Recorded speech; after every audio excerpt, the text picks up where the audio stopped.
While dealing with separation anxiety can be exhausting and very trying, the good news is it's a really strong indication that you've bonded well with your child. And I always like to look on the positive side of things, even when we're dealing with the most difficult situation in parenting.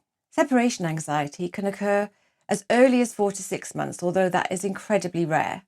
It usually reaches its peak between 9 to 12 months. It's a perfectly normal part of your baby's development, and nearly every child that I have looked after has experienced separation anxiety to some degree at some point in the first year of life. So why do babies experience separation anxiety? Well, it's basically because they reach a developmental phase which is called object permanence.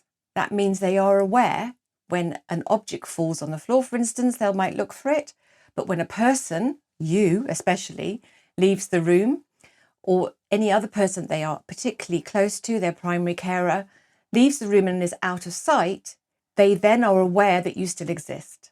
So gone are the days when you could hand your baby around to anybody who was willing to help and they would be comfortable doing so. Now they want you, because when you are not around, they know you exist, they miss you. You're no longer out of sight and out of mind. They know what it's like to miss somebody that they care about.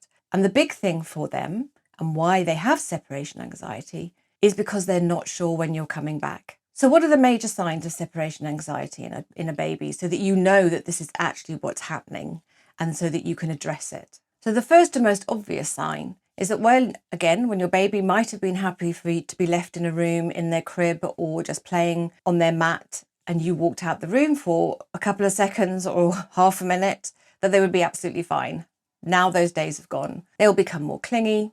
They will definitely cry if they lose sight of you. And this becomes even more intensified and apparent at bedtime, because of course that's the time when you leave them for the longest. So even the most well settled and the most capable self-settler can be sabotaged by separation anxiety. So your child that would have been able to sleep or settle themselves to sleep quite happily may suddenly become clingy and not be able to settle to sleep unless you are close by. Another indication that they're suffering from separation anxiety is more frequent wakings at night.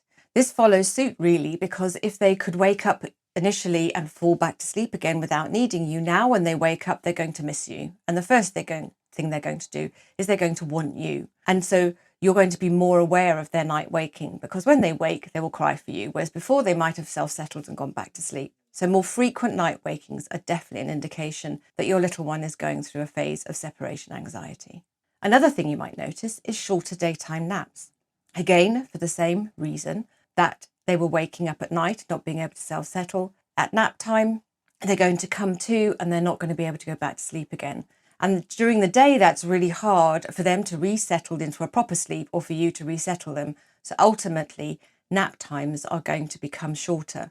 This can result in them becoming overtired. So separation anxiety and overtiredness often go hand in hand. Your baby will also show reluctance to go to familiar family members and friends. This is quite hard for the family members and friends because they were enjoying spending time with your baby and cuddling them, and now your baby doesn't want to go to them. And you have to be diplomatic the way you handle this, but they will show definite signs that they would rather be held by you and they want to spend time with you. So they will be reluctant to go to other people. If strangers approach, especially, they will turn their head away and they will put their head into your shoulder. They will disengage eye contact. It's a very common thing for babies to do, and a strong sign that they do not wish to engage or go to the other person. And if you do hand them to another person, they are very likely to put their arms out to you and want to come back to you. These are all really strong signs that your baby is suffering from separation anxiety.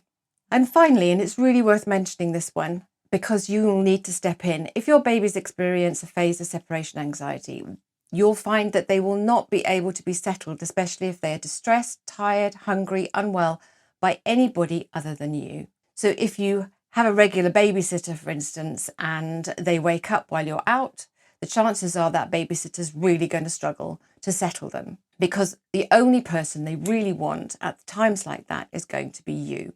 So their bonding with you is so strong, and then you're not there and they're going to feel very distressed and they're going to want you to comfort them. Now, you cannot fix separation anxiety. There's no quick fix. What you can do is give your baby the tools to learn how to manage this new emotion. And it's your job to build their confidence in the fact that you will return.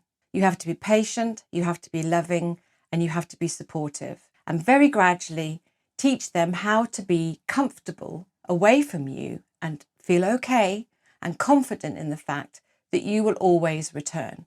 We have another video which explains this in great detail as to now the next stage, once you've realised that your baby is suffering from separation anxiety, how you can help them learn how to deal with it and to give them the tools to manage this new emotion. We'll put a link in the description box below so you can have a look at that video, and I'm sure you'll find it a really helpful follow-on to this one. And also, if you go to the Teething to Tantrums website, there's a couple of posts on how to deal with separation anxiety in babies and in toddlers, should you be experiencing it at an older age. Also, take a look at our Bedtime Battles course, because separation anxiety can cause a lot of issues at bedtime. And don't forget to like, comment and subscribe. I'm always interested to hear what you would like me to talk about and also what you think of our content.